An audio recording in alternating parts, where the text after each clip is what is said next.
Hey everyone. So today we're going to tackle a really important idea called sustainable yield. The best way to think about it is like this. Imagine all of Earth's resources, its forests, its oceans, its clean water, as one giant natural bank account. So the big question is, how do we live off the interest this account generates without ever dipping into the savings?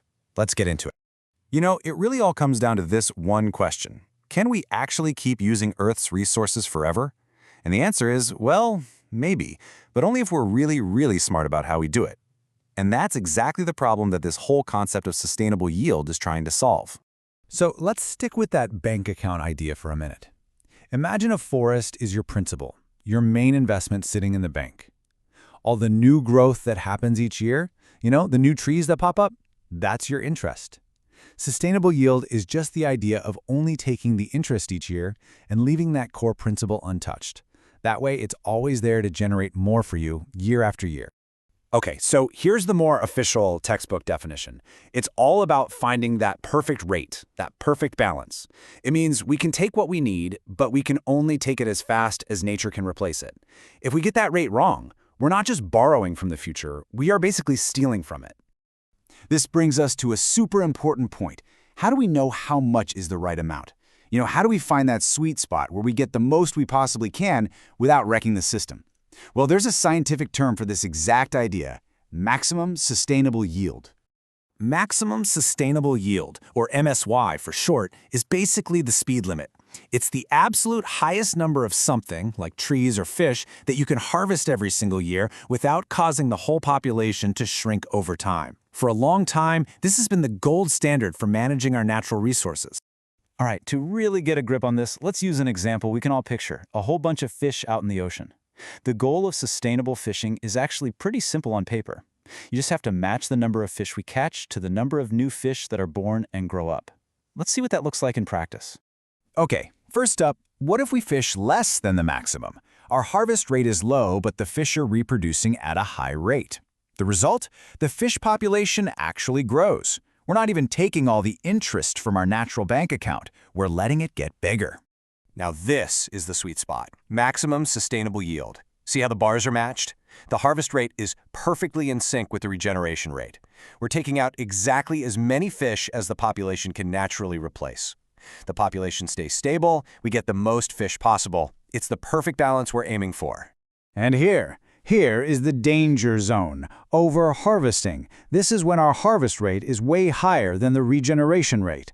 We're not just living off the interest anymore, we're draining the main account. If you take more fish than can be replaced, it's only a matter of time before that population shrinks and, eventually, collapses. But here's the tricky part. You might think MSY is just some magic number you can calculate once and be done with it. But it's not. Nature is always changing. A really sunny year might mean more plant growth and a higher yield, but a drought, a wildfire, or a disease could totally crash it. This is what makes managing resources in the real world so incredibly hard. Okay, so let's zoom out for a second. So far, we've been talking about just one resource at a time, right? Like fish or trees. But sustainability is also tied to the entire food chain and how energy flows through a whole ecosystem. And here is a super important rule to remember. Sustainable yields are almost always higher for things at the bottom of the food chain. We're talking about plants. And why is that? Well, it all comes down to energy. Think of it like this pyramid. Down at the bottom, you have the producers, plants, soaking up energy from the sun. But when a primary consumer, like a cow, eats those plants, a whopping 90% of that energy is lost. It just gets used for living, moving around, breathing, staying warm. Then, when a secondary consumer eats that cow, another 90% of the remaining energy is lost. By the time you get to the top predators, there's very little of that original solar energy left. And this is where all that science comes crashing right onto our dinner plates. This whole idea of trophic levels has a huge real-world impact on how sustainable our food system is, and it has everything to do with the choices we make every single day. So check this out.